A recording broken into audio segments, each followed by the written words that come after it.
무자가 되고 싶다면 중요한 것이 있습니다. 바로 금전운인데요. 돈을 버는 능력도 중요하지만 돈이 들어오고 머무를 수 있는 흐름을 만드는 것, 그것이 재물운이지요. 많은 분들이 열심히 일하고 성실하게 사는데도 이상하게 돈이 손에 남지 않는 이유, 그것은 단순히 능력의 차이가 아니라 운의 흐름을 다루는 힘의 차이일 수 있는데요. 수많은 분들의 사례를 지켜보면서 느낀 것이 하나 있습니다. 돈이 따르는 사람은 흐름을 읽는 사람이라는 것이지요. 무엇보다 절기라는 것은 그 흐름이 바뀌는 시점인데요. 계절만 바뀌는 것이 아니라 사람의 기운, 집안의 기운, 재물의 흐름까지도 절기에 따라 크게 움직입니다. 오는 22일은 대선인데요. 1년 중 기운이 가장 뜨겁고 강하게 솟구치는 날입니다. 이날은 단순히 더운 날이 아닙니다. 기운이 변하는 갈림길이자 재물운이 살아나는 문턱입니다. 조상님들은 이 날을 그냥 지나치지 않았습니다. 대선은 반드시 음식을 정갈하게 준비하고 집안을 손질하며 복을 맞이할 준비를 했지요. 왜냐하면 이날 제대로 움직이면 하반기 돈복이 터진다는 걸 알고 있었기 때문입니다. 실제로 절기마다 습관을 다르게 가져가는 분들, 대서를 잘 챙기는 분들이 돈의 흐름에서 유독 안정적인 모습을 보이는 경우를 수없이 보았는데요. 이렇게 보면 절기는 운의 시계입니다. 이 흐름을 잘 잡으면 애써 끌어오지 않아도 돈이 따라오지요. 오늘은 그 중에서도 가장 핵심적인 오는 20일 대서에 대해 전해드릴 텐데요. 이날 무엇을 먹어야 하고 무엇을 피해야 하는지, 그리고 어떤 행동을 해야 금전운이 올라오는지 전부 소개해 드릴게요. 복은 우연이 아니라 준비된 사람에게만 옵니다. 대서가 왜 재물운과 관련이 깊은 걸까요? 절기 중에서도 대서는 기운의 흐름이 극단으로 치닫는 날입니다. 볕이 뜨고 태양은 정점을 찍지요. 이때 몸속의 기운도 바깥 기운에 따라 반응하게 되어 있는데요. 절기의 변화는 몸에도 마음에도 영향을 줍니다. 대서의 기운은 화기, 즉 불의 기운이 가장 강한 시점입니다. 금전운은 깨끗하고 정리된 기운 속에서 흐르는데요. 불의 기운이 크게 달하는 대서에는 마음도 몸도 주변도 정리할 타이밍이 온 것이죠. 그래서 이날을 기점으로 차분히 흐름을 바꾸면 돈의 길도 새롭게 열리기 시작합니다. 옛날 우리 조상님들은 이날을 그냥 넘기지 않았습니다. 경북 경주 같은 지역에서는 대서 무렵 보름날 새벽 울음소리를 들은 뒤 논에 거름을 3번 뿌렸다고 합니다. 거름은 단순한 비료가 아니라 기운을 심는 행위이지요. 내 땅에 복을 뿌린다는 마음으로 움직인 것입니다. 이처럼 기운이 변하는 시점에는 반드시 몸을 움직여야 합니다. 생각만 하고 지나가면 아무 일도 일어나지 않습니다. 결국 대서는 재물의 기운이 꺾이느냐 새롭게 살아나느냐를 가르는 갈림길이 됩니다. 그래서 이날을 어떻게 보내는지는 생각보다 중요하죠. 앞으로 몇 달간의 금전, 흐름이 이 하루의 태도에 달려 있다고 해도 과언이 아닙니다. 어렵게 느끼실 필요 없습니다. 흐름만 알면 누구든 바꿀 수 있습니다. 지금부터 그 방법을 하나하나 알려드리겠습니다. 그렇다면 오는 22일 대서에 피해야 할 음식은 무엇이 있을까요? 사실 우리가 평소에 아무렇지 않게 먹는 음식 중에도 이날만큼은 피해야 할 것들이 있습니다. 단순히 건강 때문이 아닙니다. 음식은 곧 기운이고 기운은 곧 운의 흐름과 연결되기 때문입니다. 특히 재물과 관련해서는 음식이 생각보다 중요한 작용을 합니다. 설탕이 많이 든 가공된 음식은 대서를 맞이하여 피해 주시는 것이 좋습니다. 케이크, 초콜릿, 인스턴트, 디저트 등 인공적인 단맛은 기운을 불안하게 만들고 감정 기복을 키웁니다. 조상님들은 꿀이나 대추처럼 자연의 단맛은 괜찮다고 봤지만 인위적인 단맛은 피했습니다. 당이 급하게 올라가면 집중력과 기운의 흐름이 흔들리고 그만큼 운도 빠르게 흩어집니다. 다음으로 피해야 할 음식은 지나치게 찬 음식입니다. 빙수, 아이스크림처럼 속을 냉하게 만드는 음식은 대서. 날에는 재물운을 끊는 음식입니다. 대서의 기운은 강한 불입니다. 몸은 이미 땀을 흘리고 기운이 빠져 있는 상태인데 찬 것을 넣으면 몸속 전체가 갑자기 식어버리죠. 조상님들은 이런 날 찬물을 입에 대지도 않았습니다. 특히 아침에 냉수를 마시는 건 절대 금기였습니다. 대신 따뜻한 숭늉이나 미지근한 차로 속을 달래며 하루를 시작했지요. 몸속이 따뜻해야 기운이 도는 것이고 그래야 복도 들어온다는 믿음이 있었습니다. 독한 술을 마시거나 과도한 음주를 하는 것은 피해야 합니다. 대서같이 기운이 민감하게 움직이는 날에는 정신이 또렷해야 합니다. 술로 인해 흐려진 판단은 금전적인 실수로 이어지기 쉽지요. 더운 날 술 한 잔이 시원할 수는 있지만 이날만큼은 참는 것이 좋습니다. 충청도 지역에선 대서 무렵 어르신들이 술 대신 식혜나 보리 음료를 마시며 몸을 다스렸습니다. 정신이 맑은 사람에게 운이 들어온다는 지혜가 담겨있는 행동이죠. 기름진 음식 역시 조금 자제해 주는 것이 좋은데요. 각종 튀김류 같은 음식들은 위장을 무겁게 만들고 순환을 더디게 합니다. 무더위 속에서 위장이 부담을 느끼면 생각도 무거워지고 몸이 늘어지게 됩니다. 이 상태에서는 결정을 잘못 내리고 돈을 써야 할 타이밍도 놓치게 되죠. 몸이 정체되면 돈도 정체됩니다. 그래서 대서에는 가볍고 소화가 잘 되는 음식을 먹어야 합니다. 무엇보다 이날 찬밥을 먹거나 누가 먹다 남긴 밥을 먹는 것은 좋지 않은데요. 전날 먹다 남긴 찬밥을 아침에 데워 먹는 건 대서의 금기 중 하나였습니다. 이날은 기운이 시작되는 날입니다. 그런데 찬 기운이 들어가면 그 하루의 흐름이 차갑고 정체된 방향으로 흘러가기 쉽습니다. 강원도나 경북 지역에서는 대서의 첫 끼는 반드시 새로 지은 밥으로 먹었습니다.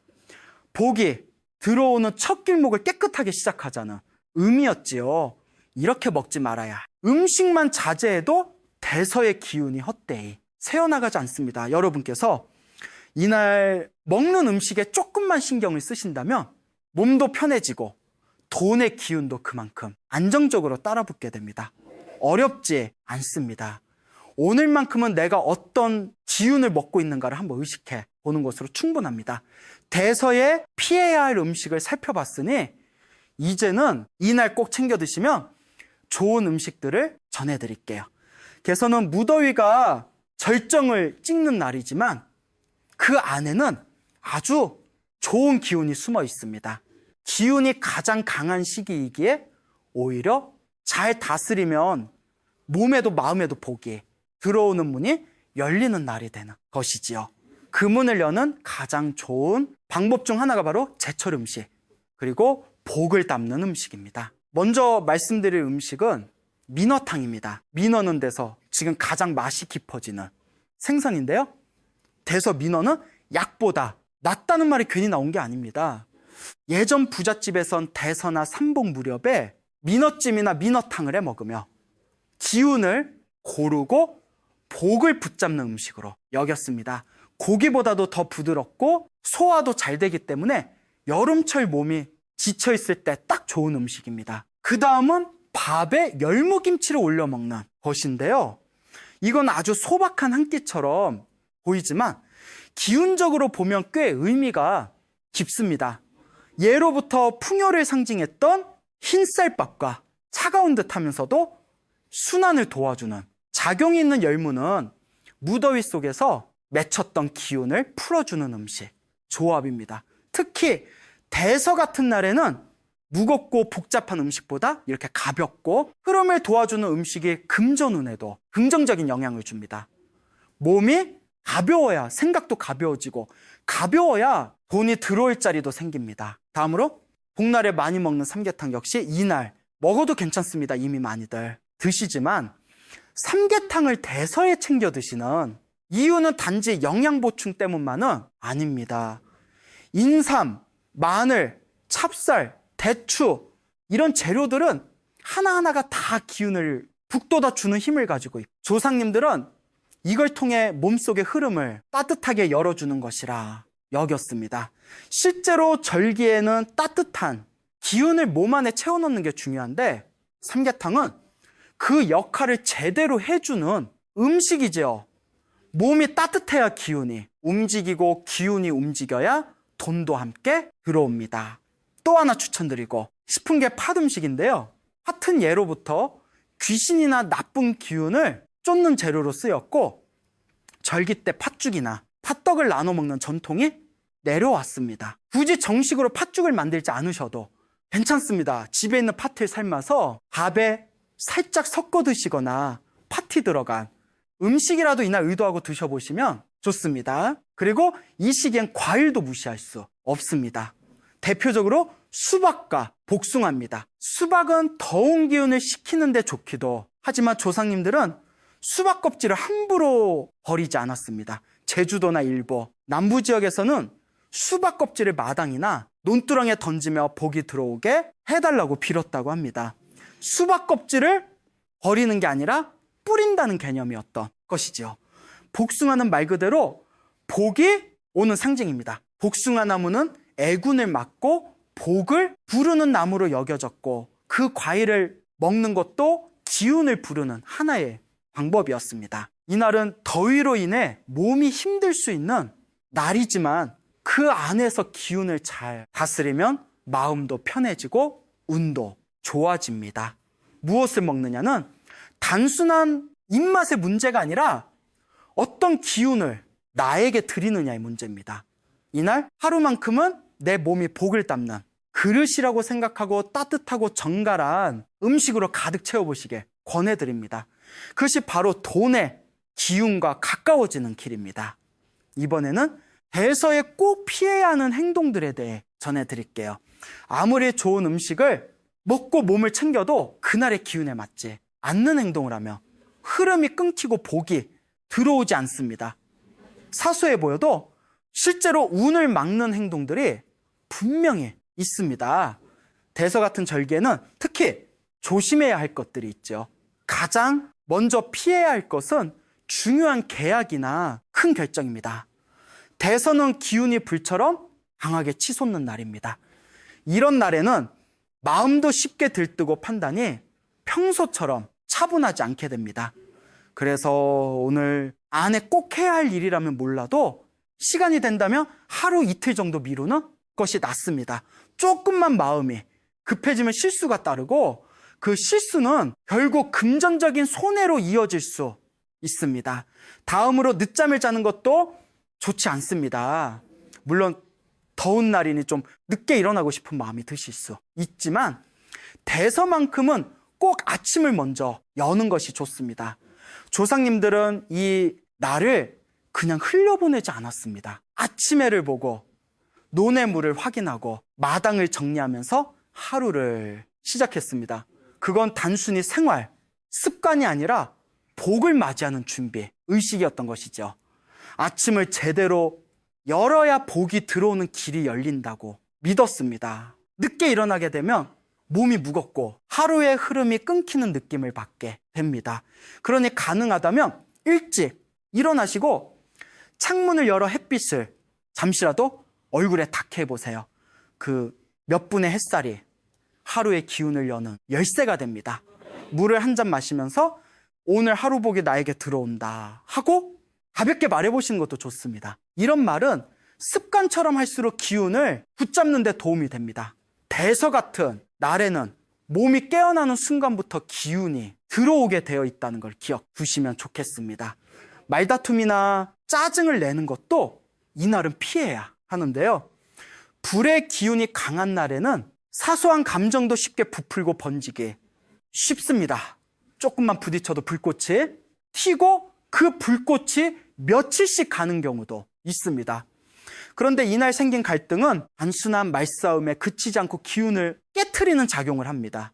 한마디로 인복을 흩어지게 하는 것이죠.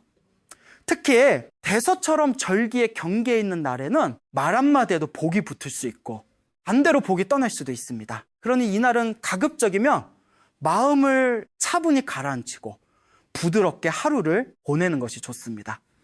충동적인 소비와 지출도 조심해야 합니다. 대서에는 무언가를 새로 사거나 큰 돈을 쓰는 것보다 있는 것을 아끼고 다듬는 쪽이 좋습니다. 이날은 기운이 불안정한 날이기 때문에 물건도 돈도 신중하게 다루어야 할 날입니다. 특히 하드갑처럼 눈에 안 보이는 지출이 이 시기에 시작되면 이후에도 지출이 꼬리를 물고 계속될 수 있습니다. 조금만 참으시면 그 기운이 바뀔 수 있다는 것을 기억해 주세요. 이런 것들은 전부 일상에서 누구나 겪을 수 있는 일이지만 절기에는 다르게 작용합니다. 기운이 바뀌는 날에는 사소한 습관 하나도 복을 부르거나 쫓는 요인이 됩니다. 그러니 대서 하루만큼은 조금 더 조심스럽게 조금 더 느긋하게 행동해 보시길 바랍니다. 그 여유가 결국 복을 담을 그릇이 되고 그릇에 재물이 들어오는 길을 만들어 줍니다.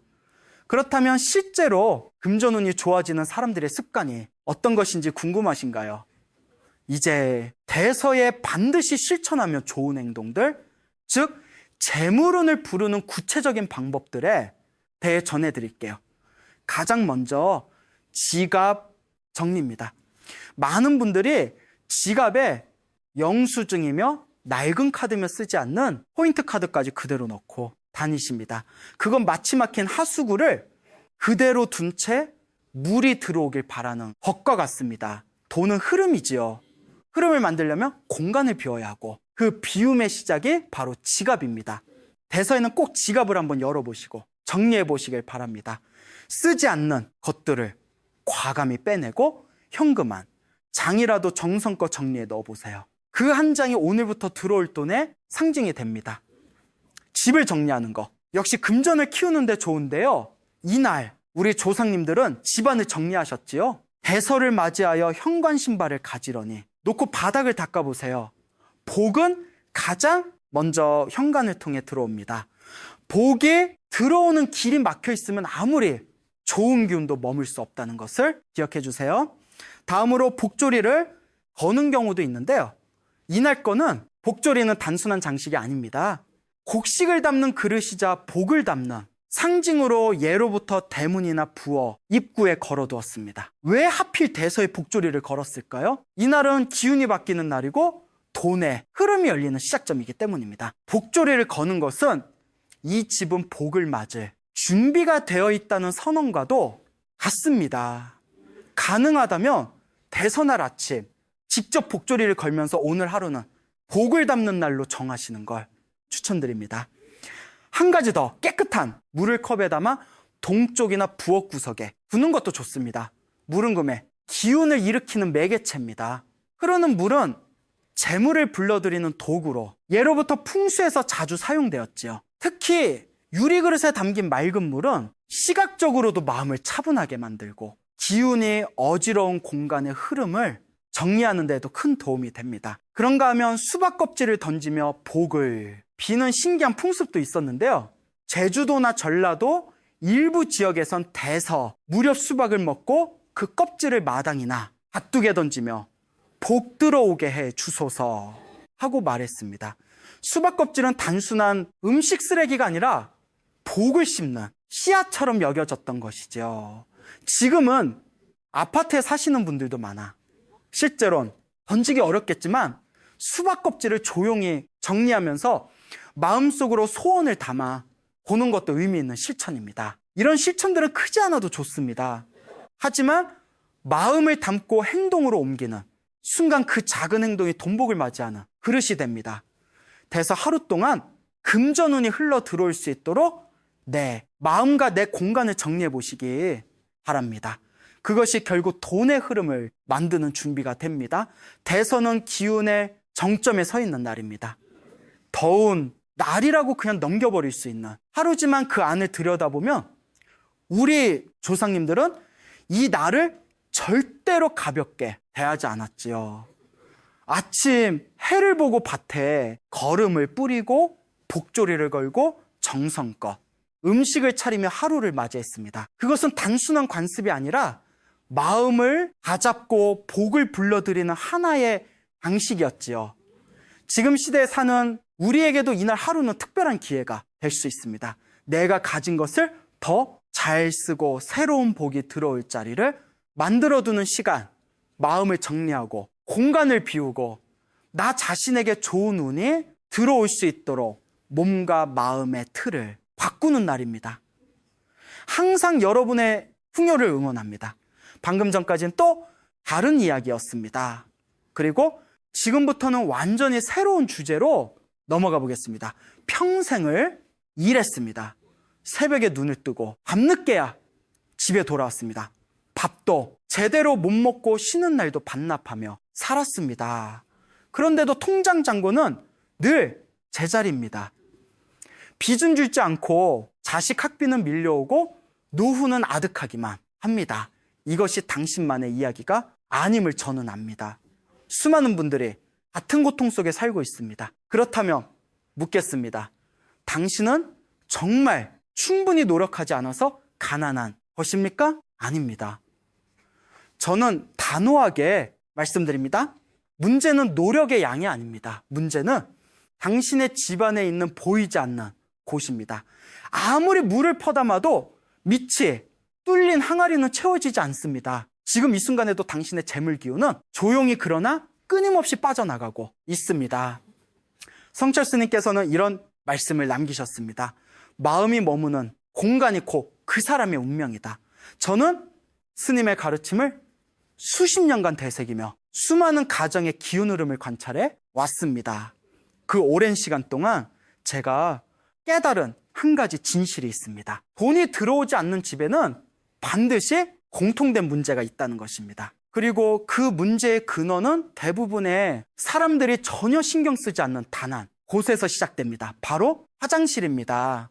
풍수를 모르는 분들은 이 말을 들으면 의아해 하실 겁니다. 화장실이 돈과 무슨 상관이냐고요? 하지만 풍수의 세계에서, 그리고 성철, 스님의 가르침 안에서 화장실은 단순히 몸을 씻는 공간이 아닙니다. 화장실은 집안의 수기 기운이 가장 강하게 집중되는 심장부입니다. 그리고 풍수에서 물의 기운, 즉 수기는 재물의 흐름과 직접적으로 연결되어 있습니다. 물이 맑고 고요하게 흐르면 재물이 들어오고, 물이 탁하고 어지럽게 새면 재물 역시 함께 새나갑니다. 당신의 집 화장실은 지금 어떤 상태입니까? 환기가 잘 되지 않아 퀴퀴한 냄새가 나지는 않습니까? 문이 자주 열려 있지는 않습니까? 구석에 먼지가 쌓여 있지는 않습니까? 이 질문들이 단순한 청결의 문제처럼 들릴 수 있습니다. 그러나 기운의 관점에서 보면 이것은 매일 당신의 재물복을 갉아먹는 에너지의 적자장부입니다. 무심코 방치한 화장실 하나가 당신이 수십 년간 흘린 땀을 조용히 지우고 있었던 것입니다. 오늘 저는 이 고통의 고리를 끊는 방법을 알려드리려 합니다. 거창한 인테리어가 필요하지 않습니다. 큰 돈을 들일 필요도 없습니다. 스님께서 오래전 한 보살님에게 조용히 건네셨던 그 한 가지 가르침, 단 하나의 물건으로 화장실의 기운을 다스리고 집안 전체의 금전운을 바꾸는 비법을 지금부터 하나씩 풀어드리겠습니다. 끝까지 함께 해주십시오. 이 영상이 당신의 삶에서 전환점이 되기를 진심으로 바랍니다. 예로부터 동양의 지혜는 세상 모든 것을 5가지 기운으로 나누어 보았습니다. 목, 화, 토, 금, 수, 이것이 바로 오행의 이치입니다. 이 5가지 기운은 서로를 살리기도 하고 서로를 억누르기도 하면서 우주의 균형을 이루어갑니다. 그리고 우리가 매일 살아가는 집안에서도 이 오행의 기운은 쉬지 않고 흐르고 있습니다. 가구 하나, 물건 하나, 공간 하나가 모두 특정한 기운을 품고 있으며 그 기운들이 서로 어우러지는 방식이 곧 그 집에 사는 사람의 건강과 인간관계, 그리고 재물을 결정짓습니다. 그 중에서도 수기의 기운은 특별합니다. 물은 낮은 곳으로 흐르며 막히면 썩고 트이면 생명을 살립니다. 풍수에서 물은 단순한 자연원소가 아닙니다. 물은 재물의 상징입니다. 예로부터 물이 모이는 곳에 재물이 모인다고 했습니다. 강이 굽이치는 안쪽에 마을이 번성하고 물이 고이는 땅에 부자가 산다는 옛 어른들의 말씀은 단순한 미신이 아니라 수천 년의 관찰에서 나온 살아있는 지혜입니다. 성철 스님께서도 이 이치를 결코 가볍게 보지 않으셨습니다. 스님께서는 물의 흐름을 보면 그 집안의 재물복을 알 수 있다고 하셨습니다. 물이 맑고 조용히 순환하는 집은 재물이 들어오고, 물이 탁하고 어지럽게 새는 집은 아무리 벌어도 손 사이로 모래처럼 흘러내린다고 하셨습니다. 이제 다시 화장실로 돌아오겠습니다. 집안에서 수기 기운이 가장 강하게 집중되는 공간은 어디입니까? 바로 화장실입니다. 화장실에는 물이 들어오고 나가는 통로가 집안 어느 공간보다 많습니다. 세면대, 변기, 샤워기, 배수구, 이 모든 것이 수기의 흐름을 만들어 냅니다. 이 공간의 기운이 맑고 안정되어 있으면 집 전체의 재물, 기운이 뿌리를 내리고 축적됩니다. 반대로 이 공간이 혼탁하고 기운이 어지럽게 새고 있다면 집안 곳곳에 아무리 좋은 기운을 불러들여도 소용이 없습니다. 마치 지붕은 고쳤는데 바닥에 구멍이 뚫려 있는 집과 같습니다. 위로 아무리 채워도 아래로 다 빠져나가는 것입니다. 저는 수년간 많은 가정을 살펴보면서 한 가지 공통점을 발견했습니다. 재물이 늘 부족하고 빚이 끊이지 않는 집일수록 화장실이 방치되어 있었습니다. 환기가 되지 않아 냄새가 배어 있고 문이 항상 열려 있고 구석에 습기와 먼지가 쌓여 있었습니다. 이것은 단순한 불결함의 문제가 아닙니다.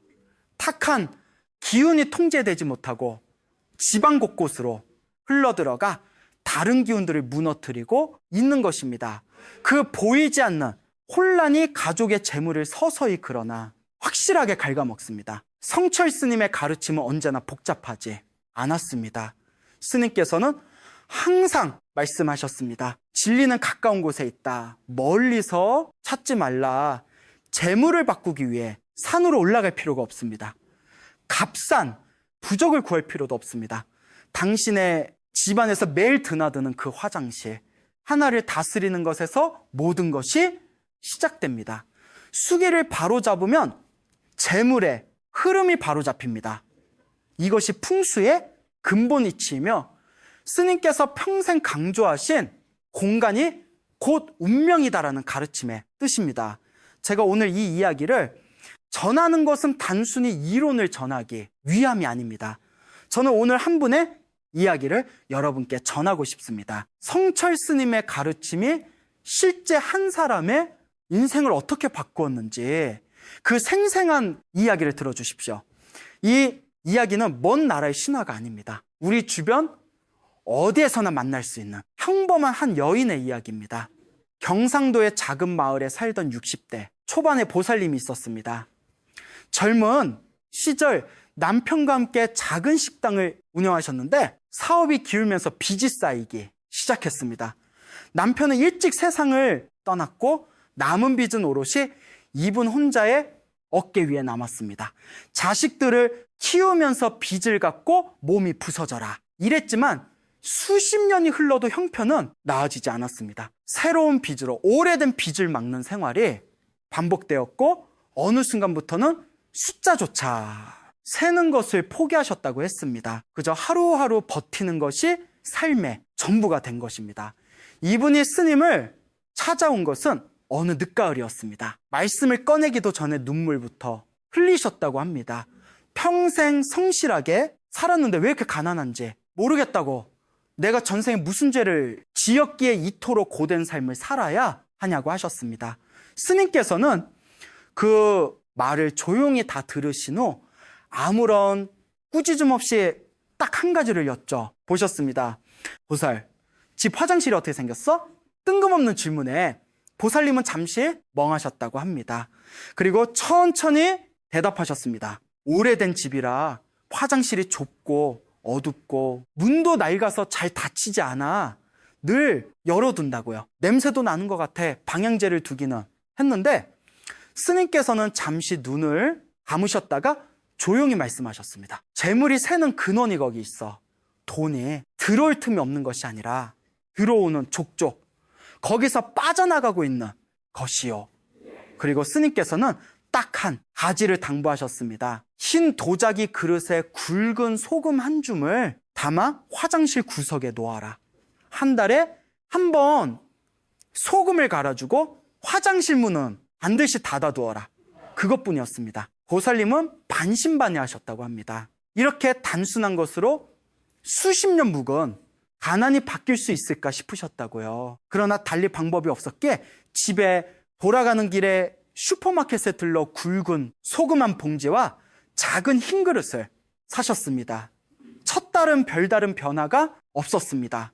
두 번째 달이 되었을 때 오래전 연락이 끊겼던 거래처에서 갑자기 연락이 왔습니다. 오래된 미수금이 있었는데 이제야 갚겠다고 했습니다. 금액이 크지는 않았지만 보살님은 그 연락을 받고 혼자 방 안에서 오래 우셨다고 합니다. 무언가 막혔던 것이 조금씩 열리는 느낌이었다고 하셨습니다. 그리고 세 번째 달 오래도록 팔리지 않던 땅이 예상치 못한 가격에 팔렸습니다. 그 돈으로 가장 오래된 빚을 정리할 수 있었습니다. 30년 가까이 어깨를 짓누르던 짐 하나가 드디어 내려진 것입니다. 저는 이 이야기를 전할 때마다 가슴이 뭉클해집니다. 기적이라고 부를 수도 있겠습니다. 그러나 저는 이것을 기적이라 부르지 않습니다. 이것은 오랫동안 막혀있던 기운의 통로가 열리면서 본래 흘러야 할 것들이 제자리를 찾아간 것입니다. 성철 스님께서는 늘 말씀하셨습니다. 복은 하늘이 내리는 것이 아니라 사람이 받을 자리를 만드는 것이다. 그 보살님은 소금 한 줌으로 자신의 집안에 복이 머물 자리를 처음으로 만드신 것입니다. 그리고 오랫동안 기다리던 복이 드디어 찾아든 것입니다. 이제 말씀드릴 때가 됐나 봅니다. 많은 분들이 풍수라고 하면 집을 고치고 가구를 바꾸고 비싼 물건을 들여놓아야 한다고 생각하십니다.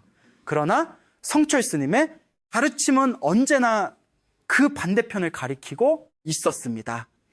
스님께서는 평생 단순함 속에 진리가 있다고 하셨습니다. 복잡한 것은 인간의 욕심이 만들어낸 허상이며 진정한 기운의 변화는 가장 소박하고 성실한 행동에서 비롯된다고 하셨습니다. 오늘 제가 여러분께 전해드리는 이 비법도 마찬가지입니다. 준비물은 단 두 가지입니다. 흰 도자기 그릇 하나와 굵은 소금 한 줌, 그것이 전부입니다. 먼저 소금에 대해 말씀드리겠습니다. 소금은 예로부터 동서양을 막론하고 정화와 결계의 상징으로 쓰여왔습니다. 장례를 치르고 집에 돌아올 때 소금을 뿌리는 것도, 새 집에 이사할 때 소금을 두는 것도 모두 같은 이치에서 나온 지혜입니다. 풍수와 오행의 관점에서 소금은 토의 기운을 품고 있습니다. 토는 흙의 기운으로 오행 중에서 수기를 제어하고 안정시키는 역할을 합니다.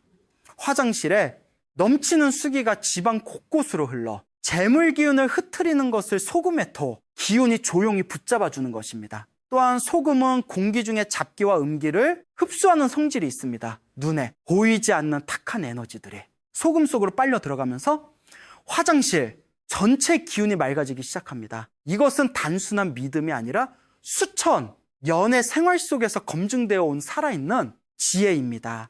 다음으로 그릇에 대해 말씀드리겠습니다. 반드시 흰색 도자기 소재를 사용하셔야 합니다. 흰색은 오행에서 금의 기운을 상징합니다.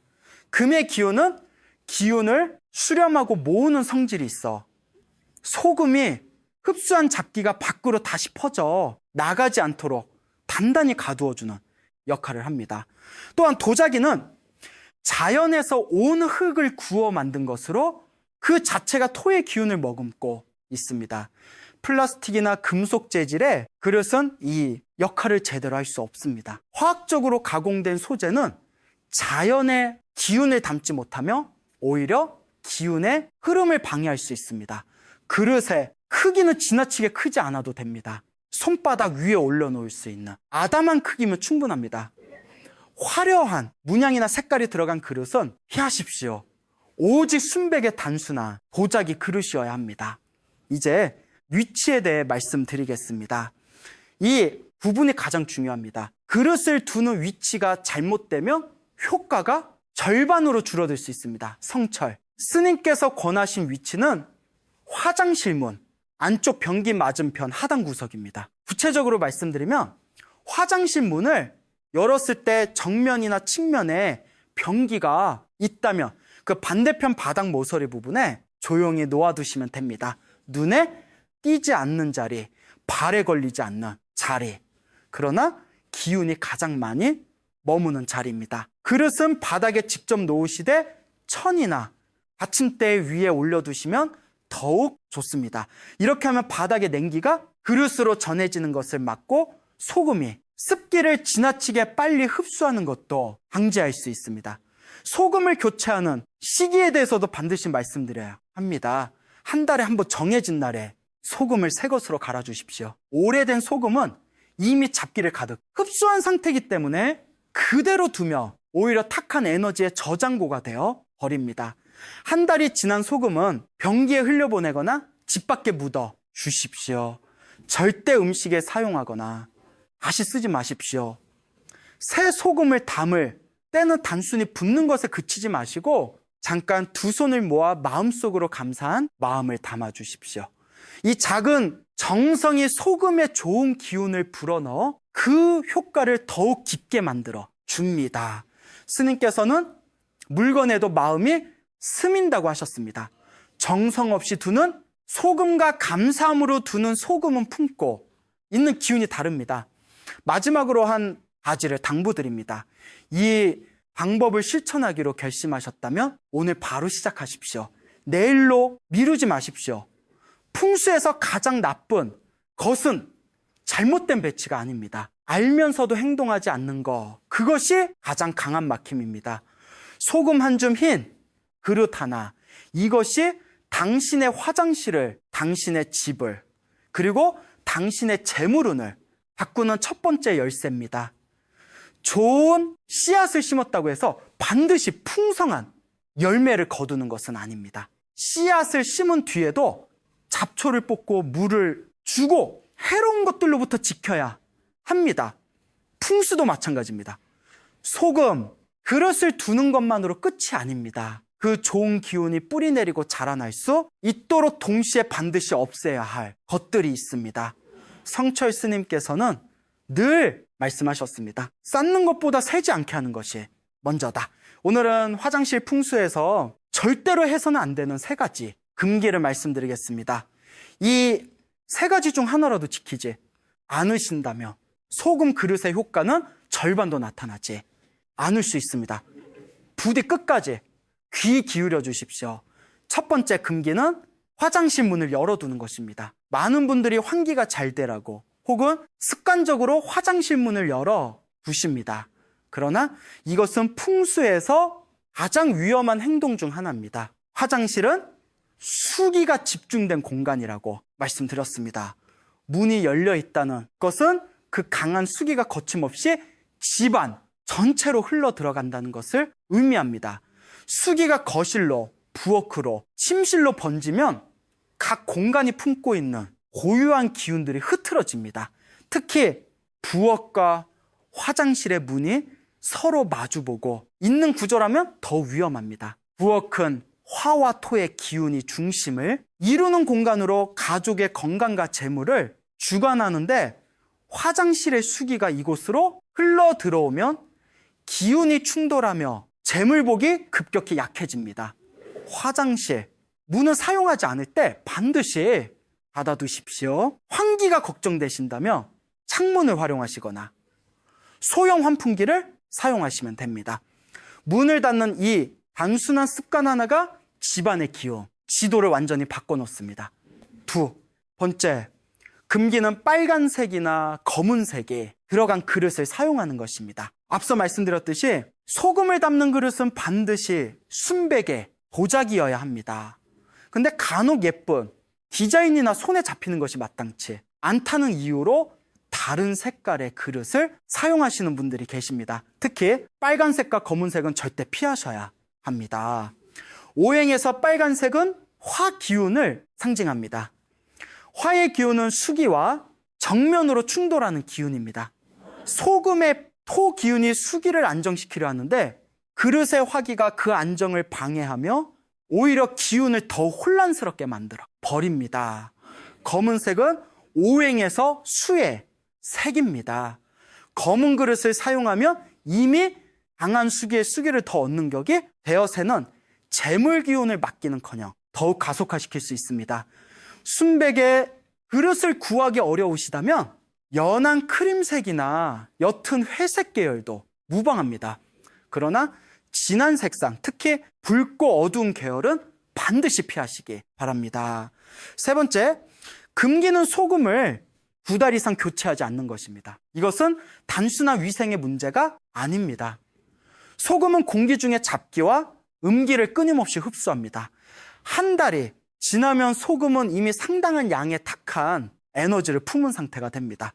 이 상태에서 계속 방치하면 소금 그릇은 더 이상 정화의 도구가 아니라 탁기의 저장소가 되어버립니다. 맑은 물을 담으려고 놓아둔 항아리가 오히려 썩은 물을 가득 담고 있는 것과 같은 이치입니다.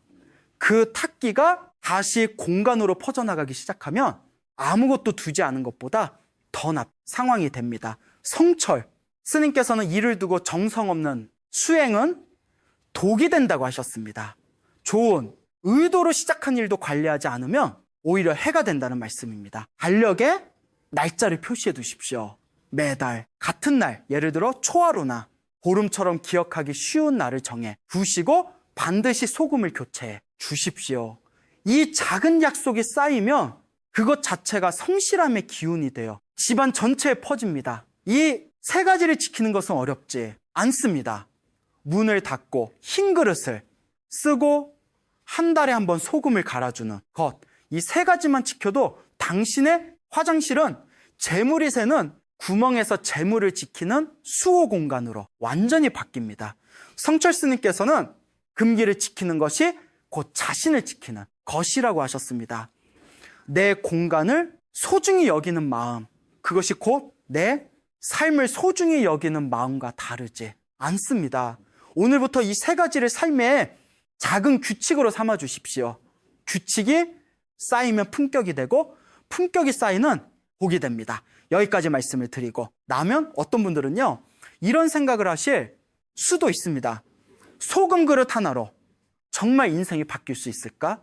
이것이 단순한 미신은 아닐까? 저는 그 의심을 탓하지 않습니다. 오히려 그 의심은 건강한 것입니다. 그러나 저는 오늘 그 의심에 이렇게 답하고 싶습니다.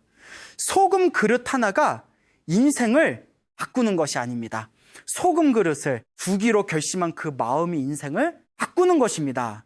바로잡으려는 의지, 내 삶을 소중히 여기려는 태도, 변화를 향해 첫 발을 내딛는 용기, 그것이 진짜 기운의 전환점입니다. 성철 스님께서는 평생 한 가지를 강조하셨습니다. 밖에서 복을 구하지 말라. 복은 언제나 내 안에서 시작된다. 풍수를 오해하는 분들이 많습니다. 풍수를 단순히 가구 배치나 방향 선택에 기술로만 생각하시는 분들이 있습니다. 물론 공간의 배치와 방향은 중요합니다. 그러나 풍수의 본질은 그것이 아닙니다.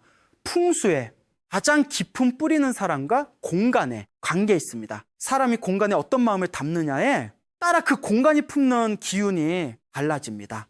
무심하게 방치된 공간은 무심하게 방치된 마음을 반영합니다. 정성스럽게 가꾼 공간은 정성스럽게 가꾼 내면을 반영합니다. 그래서 성철스님께서는 청소를 수행이라고 하셨습니다. 마음을 닦는 것이며 공간의 기운을 정화하는 것은 자신의 업장을 씻어내는 것이라고 하셨습니다. 화장실에 소금 그릇을 두는 행위는 단순한 풍수기법이 아닙니다. 그것은 내 삶의 공간을 처음으로 진지하게 바라보기 시작했다는 선언입니다. 그리고 이 자리에서 반드시 말씀드려야 할 것이 있습니다. 바로 조상에 대한 감사와 공경입니다. 성철 스님께서는 재물운이 막힌 집을 살펴보실 때 항상 두 가지를 먼저 확인하셨다고 합니다. 하나는 공간의 기운이고 다른 하나는 그 집안의 조상을 대하는 태도였습니다. 스님께서는 이렇게 말씀하셨습니다. 뿌리가 썩으면 아무리 물을 주어도 나무는 자라지 않는다. 조상의 은혜를 잊은 집안에는 재물이 뿌리 내리지 못한다. 우리가 오늘 이 자리에 존재하는 것은 수많은 조상들의 희생과 노력이 쌓인 결과입니다. 그 은혜를 기억하고 감사하는 마음이 집안에 흐를 때 비로소 복이 머물 수 있는 따뜻한 토양이 만들어집니다. 차례를 지내는 것, 부모님께 안부 전화, 한 통을 드리는 것, 조용히 두 손 모아 감사 인사를 드리는 이 작고 소박한 행동들이 눈에 보이지 않는 가장 강력한 풍수입니다. 또한 이웃과 주변 사람들을 대하는 태도도 빼놓을 수 없습니다. 성철 스님께서는 내 복은 내가 혼자 만드는 것이 아니라 주변 사람들과 함께 만드는 것이라고 하셨습니다. 돈이 없을수록 인색해지기 쉽습니다. 형편이 어려울수록 마음의 문을 닫고 싶어집니다. 그러나 바로 그때 작은 것이라도 나누고 베푸는 행동이 막힌 기운을 여는 가장 강력한 열쇠가 됩니다. 이웃에게 따뜻한 말 한마디를 건네는 겉 어려운 이의 이야기를 조용히 들어 주는 이 모든 행동이 공덕의 씨앗이 되어 언젠가 예상치 못한 방식으로 당신에게 돌아옵니다. 풍수는 공간만의 이야기가 아닙니다. 풍수는 결국 사람과 사람 사이의 기운, 그 따뜻한 흐름에 관한 이야기입니다. 공간을 정리하십시오. 마음을 정리하십시오. 조상께라니 감사하십시오. 이웃에게 베푸십시오. 이 네 가지가 함께 어우러질 때 소금 그릇의 기운은 단순한 풍수 도구를 넘어 당신의 삶 전체를 지지하는 든든한 기둥이 됩니다. 성철 스님께서는 이것을 두고 내외겸수라고 하셨습니다. 안팎을 함께 닦는다는 뜻입니다. 밖의 공간을 닦으면서 안의 마음도 닦고 안의 마음을 닦으면서 밖의 공간도 닦는 것. 이 두 가지가 하나로 이어질 때 비로소 진정한 변화가 시작됩니다. 그리고 그 변화는 반드시 옵니다. 성실하고 정성스러운 마음은 결코 하늘을 속이지 못합니다. 우리는 오늘 긴 여정을 함께 걸어왔습니다. 화장실이라는 작은 공간에서 시작된 이야기가 오행의 이치로 한보살림의 눈물 어린 삶으로 소금 한 줌의 지혜로 그리고 마음을 닦는 수행으로 이어졌습니다. 돌아보면 이 모든 이야기는 결국 하나의 진실을 향해 흐르고 있었습니다.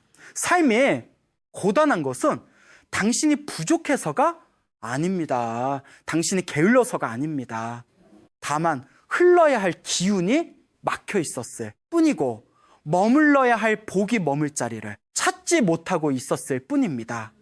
성철 스님께서는 평생 한 가지를 가르치셨습니다. 사람은 누구나 복을 받을 자격이 있다. 다만 그 복을 받을 그릇을 스스로 만들어야 한다. 오늘 이 영상이 당신이 그릇을 만드는 첫 번째 날이 되기를 진심으로 바랍니다. 지금까지 말씀드린 것들을 한 번 더 마음에 새겨주십시오. 화장실은 집안 수기의 심장입니다. 이 공간의 기운이 맑아야 집 전체의 재물 흐름이 살아납니다. 흰 도자기 그릇에 굵은 소금 한 줌을 담아 변기 맞은편에 놓아두십시오. 화장실 문은 반드시 닫아두십시오. 한 달에 한 번 정성스러운 마음으로 소금을 새 것으로 갈아주십시오. 빨간색과 검은색. 그릇은 사용하지 마십시오. 그리고 무엇보다 이 모든 행동에 감사한 마음을 담아주십시오. 정성이 없는 풍수는 껍데기에 불과합니다. 그러나 진심이 담긴 작은 행동 하나는 하늘도 외면하지 않습니다. 성철 스님께서는 말씀하셨습니다. 입 밖으로 나온 말은 이미 씨앗이 된다. 그 씨앗이 뿌리를 내리고 열매를 맺기까지 당신은 그 말을 지켜야 할 책임이 있다. 지금 이 순간 이 영상을 보고 계신 여러분 중에는 수십 년의 빚을 지고 계신 분도 있을 것입니다. 사업이 무너져 막막한 분도 계실 것입니다. 자식 걱정에 밤잠을 설치시는 분도 계실 것입니다. 그 무거운 짐을 혼자 들고 여기까지 오신 것만으로도 이미 충분히 용감하셨습니다. 이 영상이 조금이라도 위로가 되셨다면 같은 어려움을 겪고 있는 가족과 이웃에게 전해주십시오. 나눔 자체가 복의 씨앗이 됩니다. 이 영상을 공유하는 그 순간 당신은 이미 공덕 하나를 심은 것입니다. 성철, 스님의 지혜가 필요한 곳에 닿을 수 있도록 여러분이 그 다리가 되어 주십시오. 앞으로도 풍수운명, 비밀에서는 삶의 기운을 바로잡고 마음의 평화를 찾는 가르침들을 계속해서 전해드리겠습니다. 혼자 걷지 않아도 됩니다. 이 길을 함께 걷는 분들이 여기 있습니다. 이제 마지막으로 여러분께 축원을 올리겠습니다. 오늘 이 말씀을 들으신 모든 분들의 가정에 맑고 따뜻한 기운이 가득하기를 빕니다. 오랫동안 막혀있던 재물의 흐름이 이제 시원하게 열리기를 빕니다. 몸과 마음의 건강이 회복되고 자식들의 앞날이 밝고 탄탄하게 펼쳐지기를 빕니다. 수십 년을 짓눌러온 빚과 걱정의 무게가 하나씩 내려지고 그 자리에 기쁨과 여유가 찾아들기를 빕니다. 당신의 집이 복이 머무는 그릇이 되고 당신의 삶이 감사가 넘치는 강물이 되기를 두 손 모아 빕니다. 성철 스님의 가르침이 당신의 하루하루를 조용히 그러나 단단하게 지켜주기를 바랍니다. 성불하십시오.